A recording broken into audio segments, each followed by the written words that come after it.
You guys want to stick around for 6 hours? Okay. Hey, everybody. This is Corie Weathers and Matt Weathers. Hi. I How think are it's you? just now saying live. Okay. Good. Again, my name is Corie Weathers and this is Matt Weathers. And we would just want to thank you for joining us for tonight's webinar. Maybe you're at home by yourself right now, or maybe you're with your spouse or with a group of friends, whatever it is. We're just really glad that you're here. And we're going to be talking about sacred spaces and how incorporating the use of just even the phrase sacred spaces can make a difference in your marriage, and how it made a difference in our marriage. Mm-hmm. And so just wanted to introduce ourselves, but what we would love to have you guys do is to send me, you can see my number is at the bottom of the screen.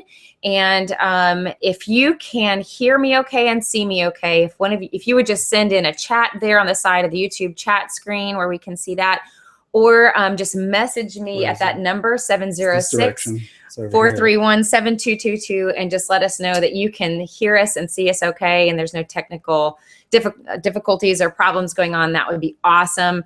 There's a little bit of a delay with these live. We can see you and hear you. Awesome. Thank you. Alyssa Stoffer. Thank you. So just to let you know, there's about a 10-second delay sometimes with these live YouTube videos. So if you send in something, it might take us a couple minutes to get it. I just wanted to let you know. So we wanted to start. We only have an hour and we don't want to keep you too long. So I wanted to introduce ourselves. I am a military spouse. I'm a professional counselor that loves seeing especially couples. And I was recently the military spouse of the year for 2015. This is my husband, Matt. Hi, everybody. I'm husband Matt. Would you like to say more? I've recently taken up golf. Actually, I tried it once, so I haven't taken up golf. I'm a military chaplain. I'm the son of a police officer and the grandson of a police officer. My whole family is built around service.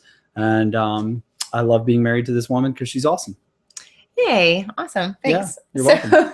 So Matt is joining me tonight because I think that there's a lot of not just men out there that I think would enjoy this conversation tonight, but there's also a lot of veterans and service members that I think would enjoy hearing his side of things. And just because he's generally awesome and supports me and I support him. Just generally, nothing specific. And so what else is he going to do except for maybe go watch TV or whatever? So he's down here working on this with me. So I don't know what has brought you here tonight watching this webinar. It could be that you have heard about the Sacred Spaces book that is releasing on August 1st and you're curious more about what Sacred Spaces is. Maybe it's just that you've seen other people talking about sacred spaces and how they're being intentional in their own marriages and how that's making an impact in their life.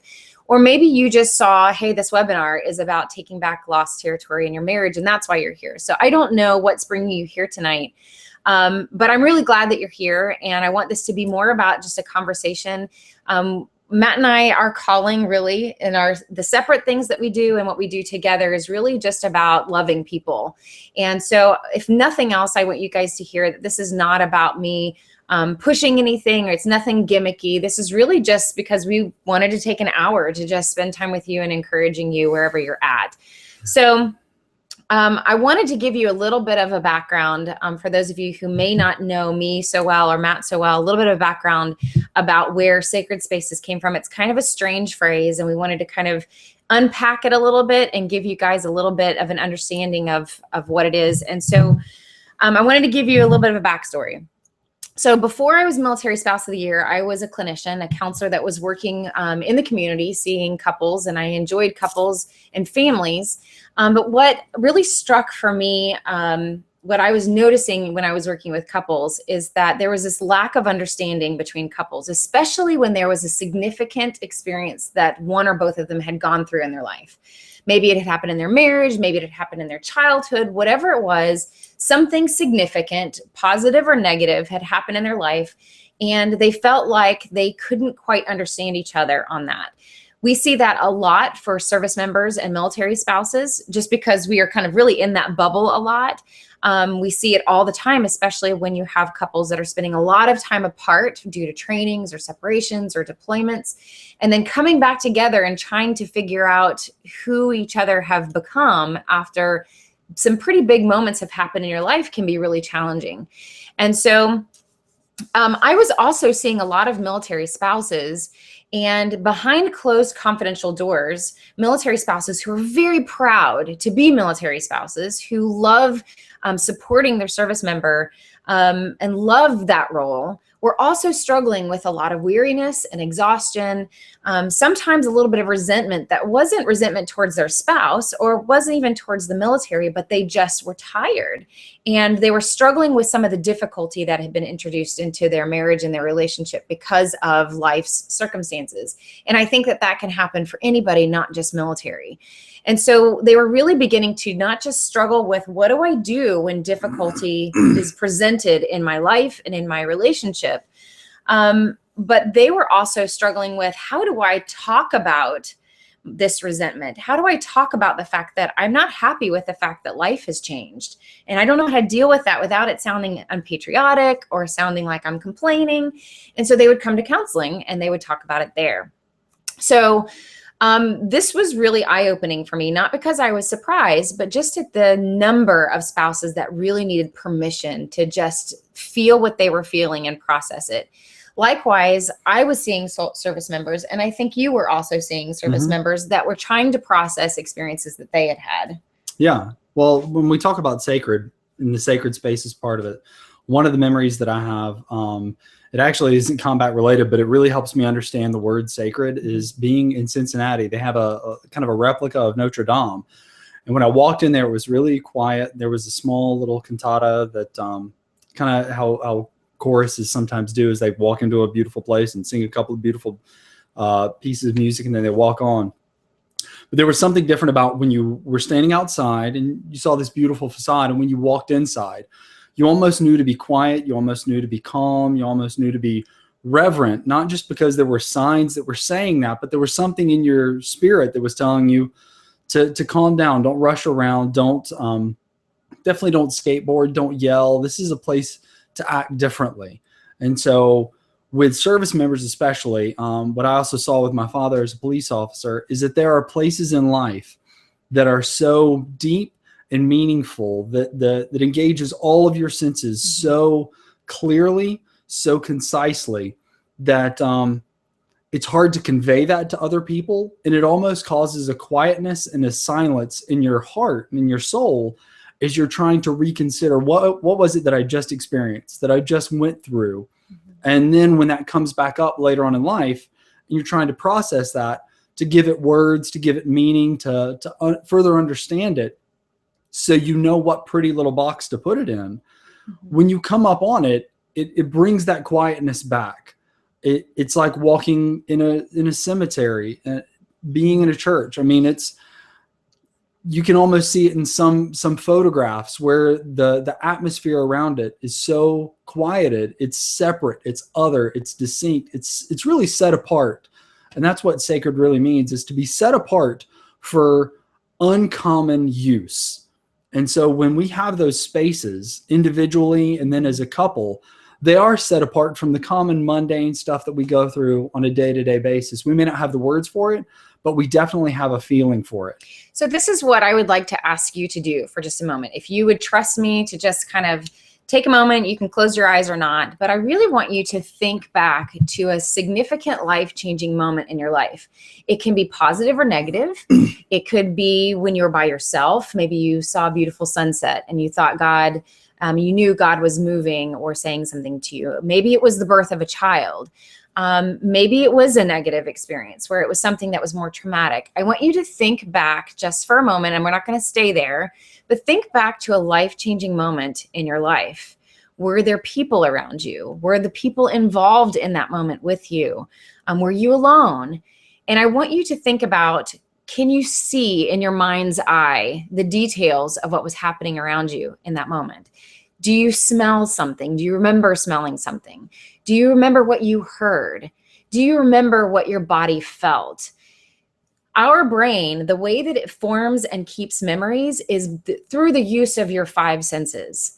And so when you go through an experience that is significant, it's like the sensory parts of your brain light up and it's kind of, you get that dump of adrenaline, and it just kind of takes in all of this information through your 5 senses. And that's how it stores it in a memory. So when I ask you to think back onto a significant life-changing moment for you, you automatically smell that again, or hear it again, or feel it again. And that's why it's life-changing for you. So the definition that Matt and I use for sacred spaces is a multi-sensory experience, meaning it doesn't mean it has to be all 5 senses, but it just was so multi-sensory for you that it was life-changing and significant.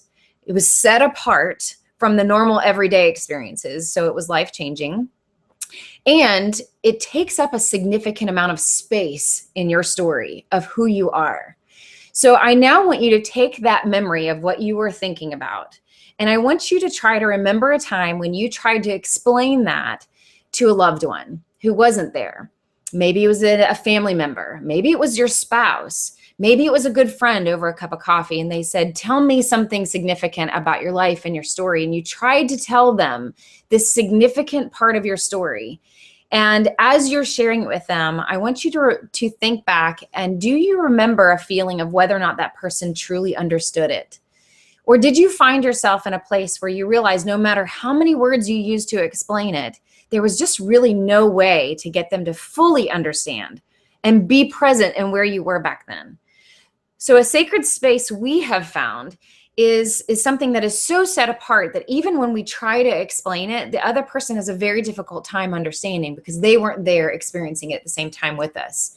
So really quick, before we go into our story of sacred spaces and when we came up with sacred spaces, I want to do something a little bit kind of fun.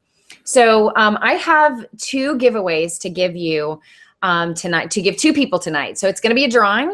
And so I would love for you guys to tweet or Instagram or Facebook or whatever, but I want you to tweet about this webinar, whether you want to do a screenshot of what you're watching, or maybe it's stuff that we're talking about that resonates for you.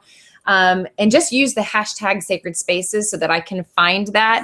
You can see my Twitter there is @CorieLPC. And so at the end of the evening, I will go through and find all of those tweets and social media things. And then I have a wonderful drawing that I'm going to tell you about towards the end of our hour together. And I'll pick 2 winners, and I'll announce that tomorrow. So please have fun with that and spread the word on that. Use hashtag sacred spaces, or I won't be able to share it with you. And I'll remind you about that again here in a little bit. Okay, so also don't forget that if you have questions, you can put them in the group chat box next to the YouTube channel. You can also text them into 706-431-7222, and we will be sure to get to those. So if it's a little bit more of a private question, feel free to text that in. If it's something you don't mind putting up on the group chat, then please feel free to do that. And we'll make sure that we get to those, especially towards the end. So our story about sacred, what are you showing me? Random things? Yeah, one of the hashtags is for some amethyst druids. So we're not selling crystals, okay? We have nothing to do with crystals. So it's hashtag sacred spaces. Several things come up, but so. Go ahead. Okay, so a little bit about where sacred spaces came in for us, these multi-sensory life-changing moments. So Matt is deployed twice to Afghanistan, and the first one was for a year. The second one was for 4 months. It was supposed to be 9 months, and it was shortened to 4. And especially during the first deployment, it was a very difficult deployment. And I won't go into everything that happened during that deployment, but I really grew up as a person while he was gone for that year. I had 2 small children at home. I was learning how to fight those toddler wars by myself. I was having to make big decisions that normally he would help me make, and I wasn't able to reach him. I know at one point I had a car accident, and I had to figure out how to get through that and buy another car. And so there was some pretty big life-changing moments for me that were both positive and negative that made me a different person. I was more confident. I was changed in some way. To the point that when he came home, he also had some experiences. Mm-hmm. Do you want to say anything about yours? Well, it was the first deployment was a really rough deployment. We took a lot of contact. We lost 11 soldiers over the course of the entire year. Some pretty heavy casualties as well, guys having to get medevac. It was my first experience. I'd been on active duty for about 9 months at that point. And when we deployed, So in my estimation, this was just normal Army life. I figured this was just a normal deployment. Our unit was very tight, very cohesive in the sense that we were all very good friends. We've related to one another very well. We liked each other's company. We helped one another out. We kidded around, and it's not the standard in the Army, but we were just blessed in that moment. Some of the things that Corie talks about in the book when she puts a lot of my emails out there are sacred spaces I had when we were in the forward aid station, which also was a forward surgical team with us. I told soldiers before we deployed, if you don't know what you believe about life and death, and this deployment's probably going to screw you up a little bit. I didn't know how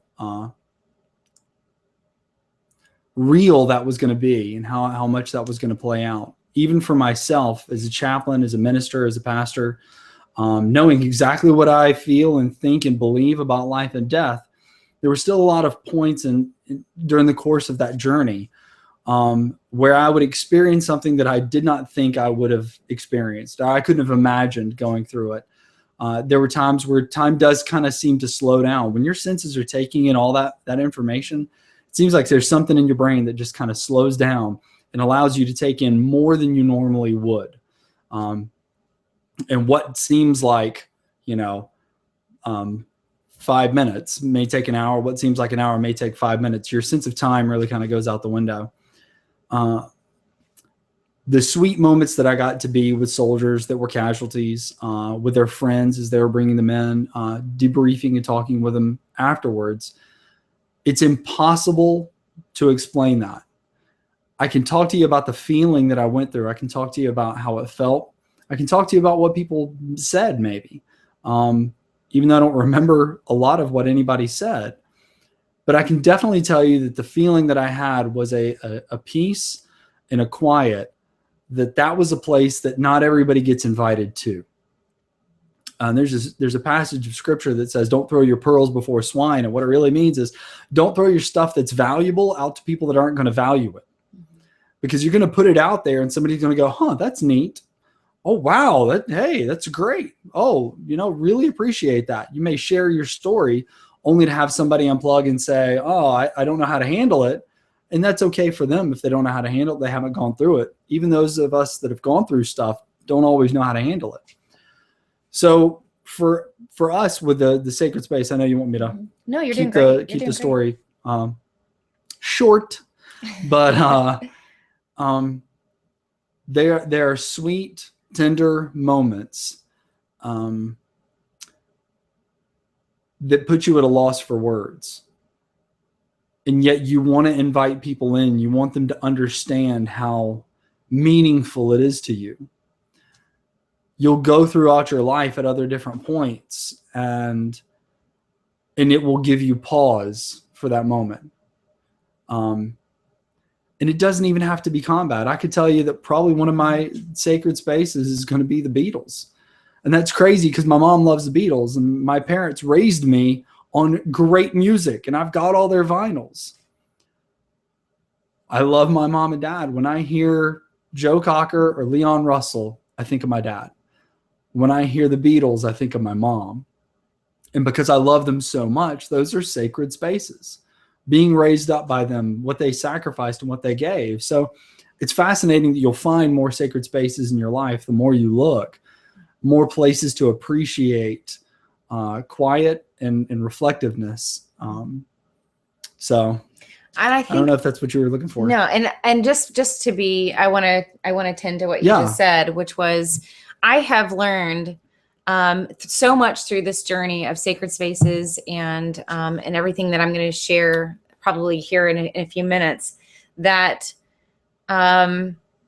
because those things are so sacred to him and those stories are so sacred to him, it's not something that I would ever want him to wrap up and say short, because they are sacred to him. And I will never fully understand what it was like for him to go through those experiences. But I think I have learned, and I'm jumping ahead of myself a little bit, but I have learned to treat them sacred. And that's kind of the next place that I want to go, is how does this impact marriage? What does this all have to do with marriage? And so for us, when we came back together after that very difficult deployment, and again after the second deployment too, we realized that we had both changed somehow, that we had gone through these significant moments separately. I wasn't there with him the evening that he had, after he had done a memorial service, so that he could debrief with me, or that I could hold him, or that I could be present with him. And even then I wouldn't have fully understood his emotions and feelings in the moment. But because I didn't see him for 6 to 9 months until after that happened, he had formed bonds with other people. He had grown as a person. He had, and a lot of our service members and spouses, if they're spending a lot of time separately, they are growing physically or emotionally or spiritually or socially at different rates. And by the time they get back together, they have a difficult time coming together. So for us, when we came back together during reintegration, we were kind of the normal military couple. We were trying to show, this was significant to me and this was significant to me. And we so desperately wanted the other person to understand and get it. And then we realized that we weren't getting it. Mm-hmm. And we realized that no amount of us talking about it, and it's not about not communicating it, it's about no amount of trying to get the other person to fully understand it, would that help?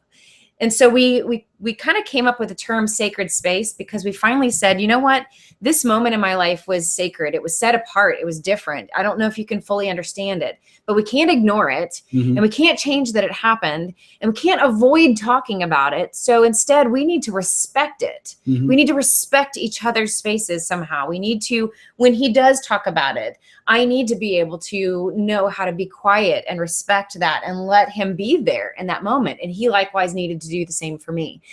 And go ahead. I was just going to say, understanding doesn't automatically mean valuing. Somebody can value something without fully understanding it. Concurrently, those moments, those experiences that you have that become sacred spaces, it's not just a term of location. It's this idea that that you go through it so real. You experience everything so real and so visceral to who you are as a person, as a human. It may become, you may not even know to try and communicate it to somebody else because you didn't give it a second thought. Or it's not just that you don't have the words for it, but it's so real to you, you may not know how to communicate when you get back and be able to try and help them understand. They may not understand. And then that equates to, well, if you can't understand it, then you can't value it. And that's wrong. We can respect and value things that we don't understand. So this kind of brings us to this place where I talked to you a little bit about how does this apply to your life. So we had been using sacred spaces for the two of us, and I think we had shared a little bit with it at marriage retreats because it really helped us, and it helped couples communicate at least how to respect each other's stories and respect these really powerful moments in each other's lives. And it was a way to kind of cue the other person, hey, I really need you to tread lightly and take care of this conversation right now. Don't go and do something else and try to multitask. Don't interrupt. Don't try to interfere. Really just hold it sacred as it's important to me. So in December, I had a wonderful, wonderful opportunity to go with the Secretary of Defense overseas. They realized that they had not taken a military spouse that was not an active duty service member or a government employee that worked for them on staff, or just a military spouse like I was, who had never experienced deployment or the other side of the world when it came to military life, that they'd never shown that to a military spouse. They had taken USO celebrities and all these other people, but they realized it's probably kind of important to show a military spouse what it's like. And then as I kind of approached that opportunity, I started to really think about, because I wanted other military spouses to benefit from what I was going to see. And so I started to think about what is it that we didn't understand about deployment? What is it that we didn't understand about these sacred spaces of our service members or our spouse? And the more that I started to think about it, the more I realized a couple things. One, everything that he had shared with me in his stories, even his sacred spaces stories, I kind of created a picture in my brain in order to try to understand what his experiences were like. But then I realized that all of those pictures that I had created in my mind were mostly inaccurate. So if we were at a dinner party and he suddenly was laughing with everybody saying that, they had a good time with the monkeys in Afghanistan, I was like, wait a minute, you didn't tell me that there were monkeys in Afghanistan. Like I didn't have that as part of my picture. And I realized, wow, I didn't have the full picture here. Or little things like I thought he had eaten powdered eggs for an entire year. And then one day he's like, oh no, I had like egg whites and turkey and ate when really I was healthy. at the main fob. Now, y'all know what it was like out at the Cops and OPs. So there was just missing puzzle pieces that I had kind of put together in my imagination that were inaccurate. And so then I realized or thought, what if there are so many sacred spaces that are happening in our lives? There's so much misunderstanding. It's good to respect each other, and that's good. But what happens when you're feeling that there's so many experiences that you don't understand, that you've just come to a place where you just accept that we're not going to understand each other? And I was not content with that answer. I did not want to be content with just saying, we'll just agree to not understand each other.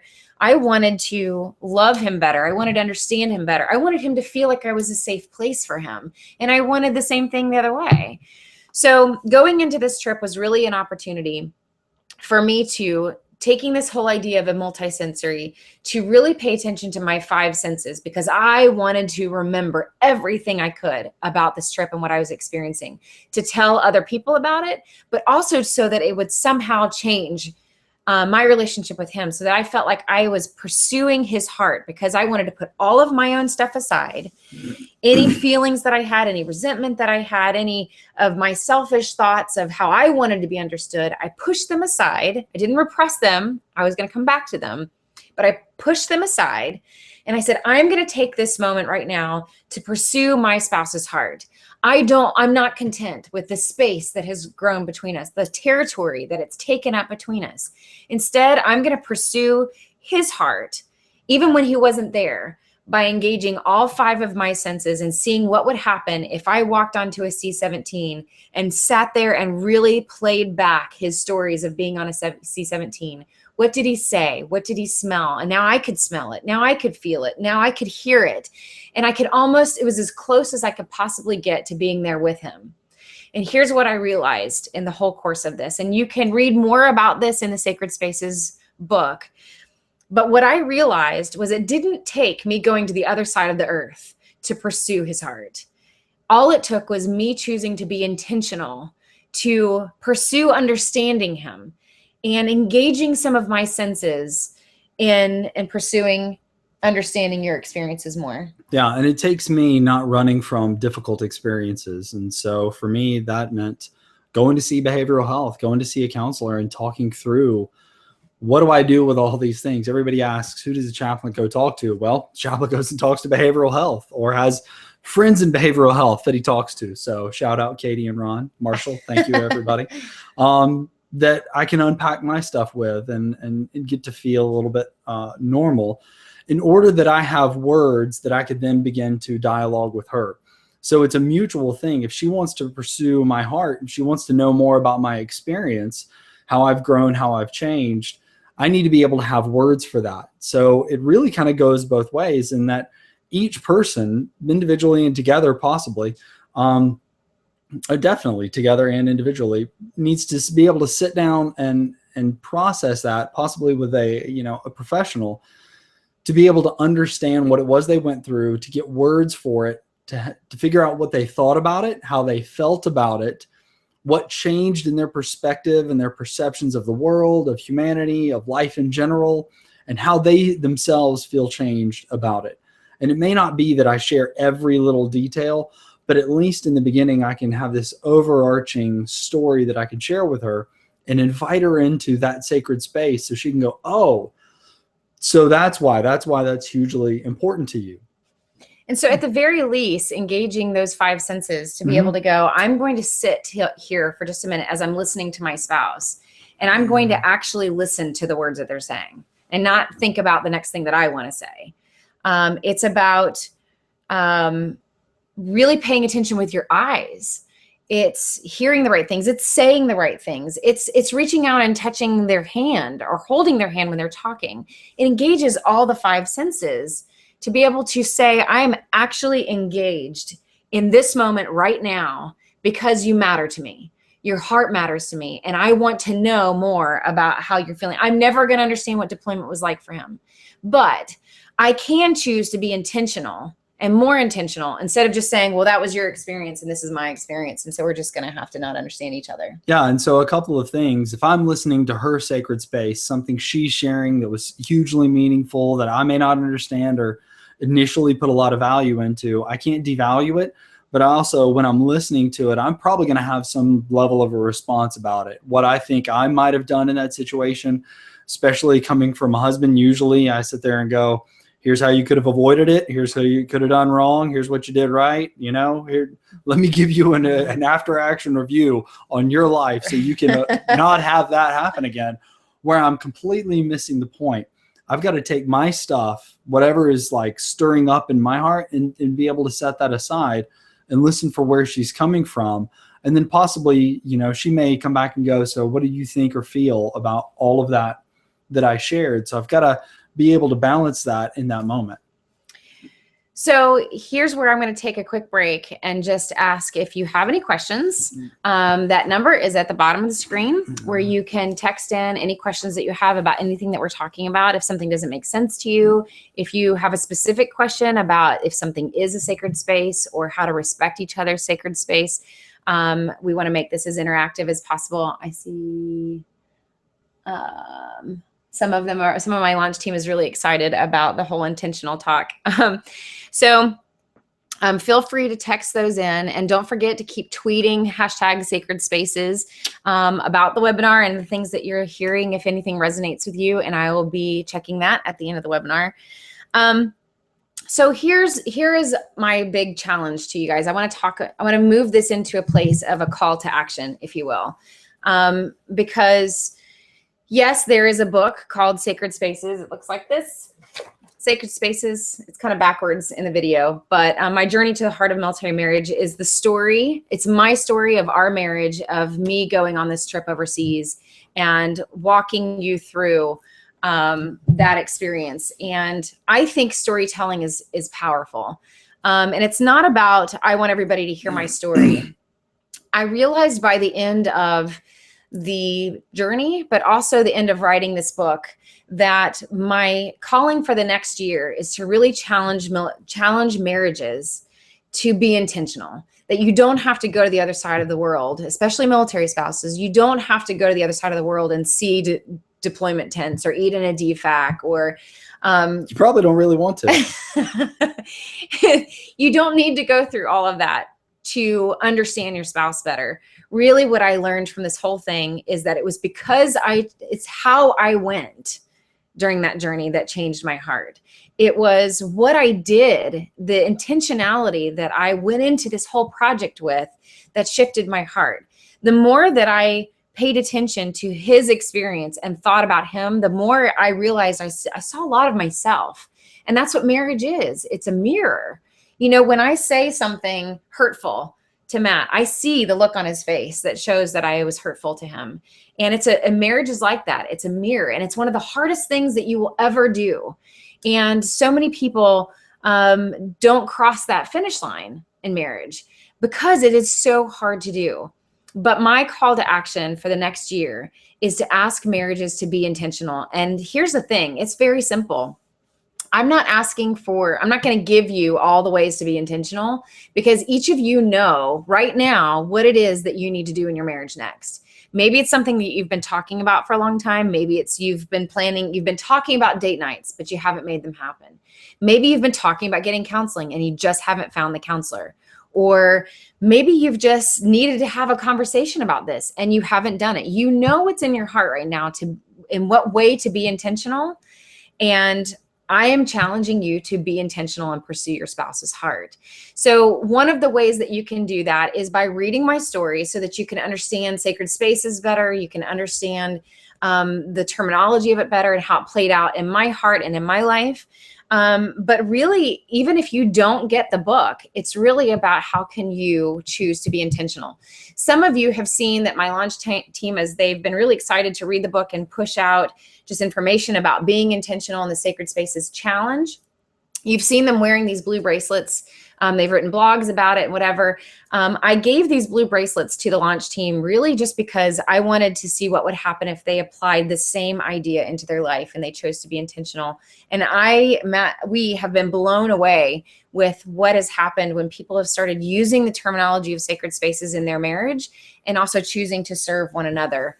And so here's the other thing that I hope is not just understanding the story. When Corie and I lead marriage retreats, we stand up there and tell people exactly how flawed we are and all the different things that we've messed up on. And that's the beginning. That's the way we start off every Friday night. We just put ourselves out there and go, look, more than likely we argued pretty well on the way here. Usually we have some pretty good knockdown, drag out arguments before we actually do a seminar, webinar, conference, anything like that. I'm not saying that happened in the last 48 hours, but if it did, it wouldn't be a lie. So it is, I want people to understand you can survive it. You can absolutely survive being vulnerable. You think you're going to die from it. You think that it's going to put you in the worst place ever, that you're not going to come back from it, that somebody's going to take advantage of you, that somebody's going to hurt you. Some cases that actually happens, but you know what? You can survive that. There will be people that you'll put your sacred space out there and they won't value it. And you'll look and you go, wow, you just trampled all over that. I guess I know where we are, and it will take time. One thing that I cry every time I read the book, not just because I lived it, but it is incredibly vulnerable. And we just want to model that for you. We wouldn't ask you to do something to make a huge difference and a change in your marriage if we wouldn't have tried it out on ourselves first. We are like madmen that experiment on ourselves first before we ever try it on the Frankenstein. Okay, we're the ones that give ourselves. Not that any of you shot. are monsters at all. Yeah, some maybe. Who knows? But I just want you to understand that it's not about understanding a concept. It's about seeing something modeled. So you'll be able to get that whole, hopefully, experience. Can you read that close? Yeah. Sorry, somebody's leaving a really good comment. So. Okay. All right. Somebody's leaving a really good comment. So one of the things I also want to mention is, we talk about this. It's not an overly spiritual book. It's not only meant for military. It's not just meant for women or military spouses. You can read it at any stage, at any point, and understand where you kind of fit in. And it's a broad enough, general enough concept that I think it applies to everyone. Yeah. So just for instance, my sister has had to go through multiple miscarriages before having 2 children. And I know that is a sacred space for her and her husband. And I fully respect that. That is not a place that I go in and tell them what they should think, feel, or believe. That's a place that if she needs to unpack that I just sit back and I just listen and respect that. And by doing that, I want to show her that I honor her. I honor what she's been through and her story. And also I want to empower her to then go therefore and use that to help somebody else, because we're all really, to use a Henry Nouwen term, we're all wounded healers, but we've got to get in touch with our own story. And we're better of a place to start the healing and to try our story out than in our marriage, because you've seen the worst of humanity. The only thing that can make it better is seeing the best of humanity and being the best of humanity in your marriage for one another. That's where the healing comes from. We're talking not just post-traumatic stress. We're talking things like moral injury. If you've seen the worst of things that can happen in the world, you've got to start seeing a lot of what the best is that can happen in the world. So the scales start tipping in the right way. And you also have to go out and be the best that you can see in the world. So we're so glad you're tuning into this and not a political convention. Yeah. And it's so important to realize that we have that choice in our marriage to be the best of humanity to our spouse, or sometimes knowing or unknowingly being the worst. And so being intentional is saying, I really want to be the best for you. I want to bring healing somehow. And so I also want to say, here's another thing of what I think the book is really about. The story is really about. It's about, what do I do when life is difficult? What do I do when things happen in life that I wasn't planning? Either my marriage is harder than I thought it was going to be, or life happened, or loss happened, or medical things came up, or how do you deal with life not turning out the way that you thought it would, and things not happening the way that you wanted them to? And what is the role of difficulty and sometimes suffering in your life, and us coming to terms with that? And then what do you do in marriage to embrace the difficulty of whatever that is that's been brought into your life? How does marriage play a role in that? Instead of marriage being that one more thing that's difficult, how can you change it into being something that's actually a healing component as you embrace the difficulty of things that are coming your way? It's about our story of trading places. You know, when I went on this trip overseas, Matt was receiving household goods, and us military spouses know what that's like to go through experiences without our service member home. And so the day that I left and flew overseas, he was receiving household goods, and he shares a little bit about what that was like from his perspective, and kind of stepping into my shoes and saying, this is what it was to me.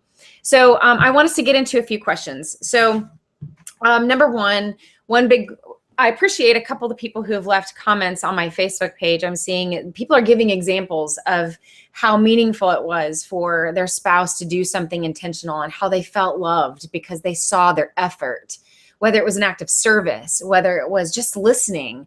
That's the power of these stories. And that's what I want to see, is people to be able to take this, embrace it, and share your story, share it with a small group, share it with a friend. It doesn't mean that one thing is going to make everything in life better, but it makes things a little bit better, a little bit of along the way. Somebody asked the question, what do I do when I want to understand my service members? I'm assuming it's a service member, but my spouse's sacred space. I want to understand. I want to show that I can respect it. I want to show that I can hear it. But my spouse doesn't want to share it. They want to say it's in the past, it's over, it's done with. I don't want to talk about it anymore. So do you want to answer that? If it's something that's impacting the present, then it's probably good that they need to be talking to somebody. That's really kind of the way that we just define anything in behavioral health, is it's something that's having an impact on your daily life, and it's changing. So there needs to be kind of a discussion. There's a lot of paradigms. There's a lot of different examples of how that could go about. You may notice that they actually want to hang out with friends with whom they'd gone through that experience, and be able to discuss it, or just kind of be around them, simply because they don't have words for it. But having other people around them still makes them feel a little bit normalized, because of the wealth of abnormal experiences that anyone in humanity across the globe can have on any given day, from orphans in Africa to sexual assault victims in Europe.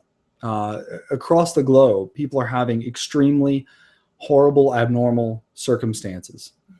And they may not have the words for it, but they want to find a lightness and a comfort in people that have survived that experience. So they may want to be around it. So reconnecting with people that can normalize that, even if it's just within their presence. I highly encourage what I call kind of third-party counseling or third-party listening, which is where if it was my sacred space and I didn't know if I could talk to her directly, I could sit and go talk to a counselor and allow her to sit in the room, maybe even literally just sitting in the corner and just listening to me talk with the counselor, and having the counselor help me process it, but her being a very, non-involved bystander whatsoever. And it gives her an opportunity to see the world, not be invited into it yet, because we're not dialoguing with her and not telling her specifically and directing things her way. Sometimes it can be that you see the worst of humanity and you want to save your family from having to see any of that, or having to hear it. You literally feel like, I'm saving them from their innocence. I'm saving their purity. They're so much better not knowing any of what I've been through or what I've seen or what I've done. And how could they ever want to know that? I look at my boys that are 9 and 12, and I know that at some point in the future, I'm going to sit down and have a conversation with them, and they're going to know everything. Not everything that soldiers have ever told me, because it's completely confidential. And I love that I'm completely confidential. But the things that I experienced and the way that it's all rolled out over the years, they can't understand that. They can't fathom that. So it's the listener's capacity to understand and fathom. It's my capacity to be able to discuss it in a healthy way and not self-medicate, to have good plans in place where I can then de-escalate after sharing a story and going back to a place that gives me a heightened sense of hypervigilance around me, around the world, and that anxiety that you feel like you have to manage. And that's why I think a lot of soldiers or a lot of service members and police officers as well may sometimes over-medicate with different substances, because they don't know how to handle the feeling. They don't have the words for it, but they know they really want to drive on, and they hope they can just leave it in the past. And there's a great scene from I think it's Full Metal Jacket, might be, where it's two guys and they're just sitting there and they're giving each other a high five, and they go, "Don't mean a thing, not a thing. Don't mean a thing, not a thing." And you can see that they're numbing. In that moment, they are completely numbing. It don't mean a thing, not a thing. It don't mean a thing, not a thing. Up until they're like, okay, this is nothing. Even though what they just went through was crazy, they're trying to get to a place of numbing. So it's a fear of actually walking back into a place going, can I handle what I know is going to come up in me in that moment? Do you think you can handle it? If I can't handle it, why could you handle it? How do I want to, I don't want to put these things into your head. I definitely don't want you to see that or hear it or smell it or touch it or taste it, even though this is a sensory thing. But slowly, gently walking back into that place can enable her to be able to know how to interact with me in a more effective manner at times, simultaneously with her. You know, there are things she's gone through that I want to know, that as soon as I hear it, it's going to bring something up in me. Why couldn't I be there to help you? Why was I so powerless? Why did I have to be gone? Why couldn't I help you make that decision? So I've got to be able to handle those things. And she may think, you know what, I'm not going to bring it up. I know how he gets really worked up every time I bring this up. And I don't want to have to handle that. And I surely can't deal with my own feelings while trying to deal with his, because he starts spiraling out of control and catastrophizing. Sound familiar? Mm-hmm. And in the midst of that, you go, you know what? Push it down. Just push it down, because he or she can't handle it. They don't want to. And then you just watch two people slowly, gradually grow further and further apart, because they're not sharing that experience, and they're not building more shared sacred experiences from that point forward. So let me give you a couple other tips surrounding that, because I agree with absolutely everything Matt is saying. The only thing that I would add to that is ask questions, not like a million questions, but if you are in that really bad cycle where you're triggering each other and you know that you're triggering each other, and that's probably a good reason why they're not, wanting to share with you, is because you've not handled that information well before. I got to plug your computer in. Okay. 20% is not enough. Yeah. So ask a question, go to your spouse, even if you have failed at this before, go to your spouse and say, honey, I don't know if I have done really well with hearing you and respecting some of the experiences that you've been through. It's okay if you don't want to share that with me right now. Maybe I have earned that or deserved that or whatever, but just tell me this. What can I do differently next time to make sure that I hear you better and that you feel respected? How would you like me to listen? How would you like me to pay attention? What could I do to make you feel like you could be heard and understood, and that I won't get on the defensive? So that's number one. Ask your spouse, what can I do better? I try to, even with my kids, a few times a year, I go to them and say, you know what can I do to be a better mom for you? That's a tough question to ask. And bringing that to our spouse, what can I do to be better for you, is very tough to ask, because you have to be prepared with whatever they give back. But that's how we set each other up for a win. So that's number one, ask the question.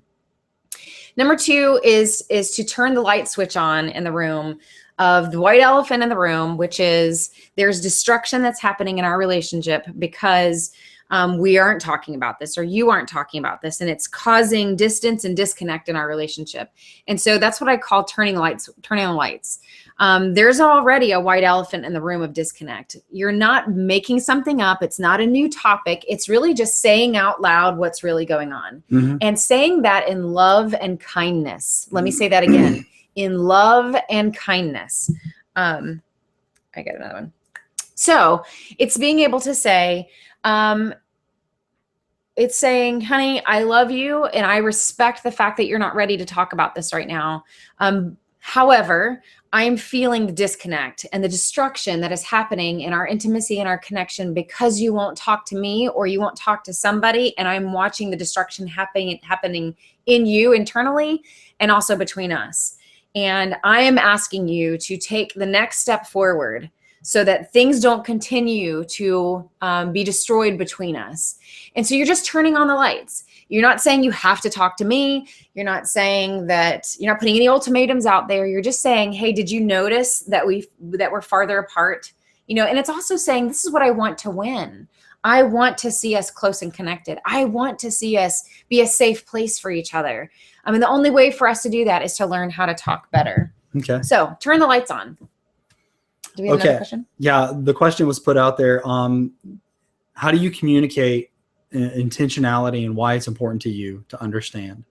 I think being able to explain to your spouse, if they have a sacred space that you've identified, that there's something there that impacts or stands between the two of you, or that you feel like you're separate. It's understanding that we do so much of life together.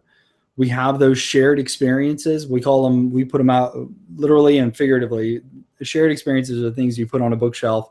Then when things get bad, you actually pull that down, you flip through there and you remind yourself, okay, this is why we're married. This is why we love each other. And we're going to keep driving on, even though, we can't stand each other right now. We have a book of shared experiences. We have history. When you have a lot of unshared experiences, you don't have a lot of stuff to lean on. And so inviting people into whether or not we actually physically shared it, I can share it in an intimate way right now, gives me an opportunity to grow closer with you and bond with you, just in you giving me the opportunity to understand what it is that you're going through or what happened.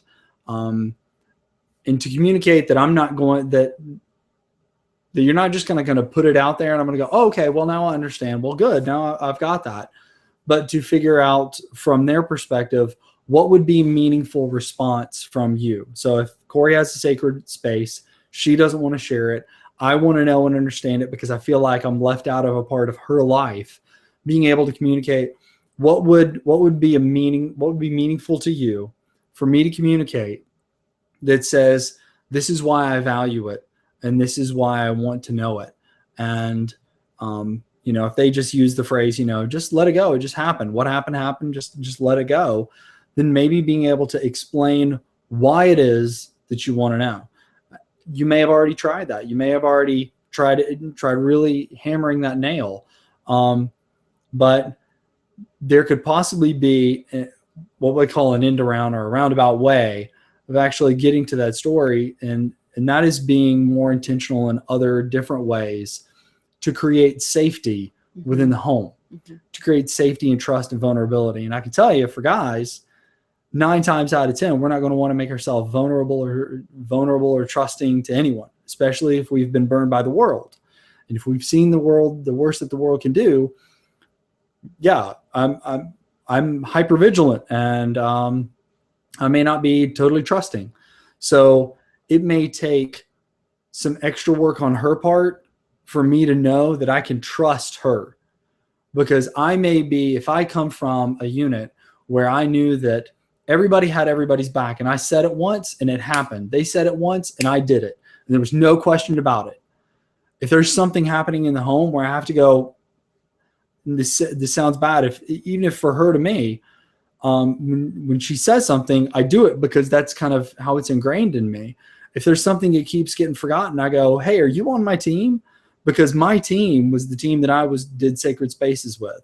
And when I look at us as a team, I got to go, that's what team means to me. And so the way that she pursues my heart intentionally shows me that I can trust her, that we're on the same team, and I can start to share those places with her. So we only have Does that make sense? Absolutely. Absolutely. So here we only have a couple minutes left, and we want to be like the good military couple that ends on time. So here's how you can get involved and apply this into your life. So I want to say it's like 3 steps. So one is, I would love for you to read our story of Sacred Spaces so that you can understand and apply it better to your life. If nothing else, I feel like it validates both perspectives on what's important to them and unpacks and helps you maybe find some of the sacred spaces in your life. So that is the book, Sacred Spaces. It comes out August 1st, wherever books are sold, Barnes & Noble, Amazon, but it's already available for pre-order at militaryfamilybooks.com. And number 2 is join the challenge, join the campaign to say, I'm going to be intentional in my marriage. Now, I know one of the first questions I usually get is, what if I decide to be intentional, but my spouse doesn't? What if I decide that I want to make changes in my marriage, but my spouse just is giving up or feels like they don't want to do what I'm doing? And I'm going to say that's okay, because I believe that when you are intentionally pursuing your spouse's heart, it's especially if you're asking, what's the best way for me to pursue your heart? There's a lot of reasons after years of hurt or misunderstanding. There's a lot of reasons that you can build up a wall and say, I don't trust you and I don't want to get close to you anymore. But that's not what marriage is about. Marriage is about being vulnerable. Marriage is about serving your spouse, as long as it's not an abusive relationship. But it's about serving your spouse and finding new ways to love them better, because you exist for many reasons.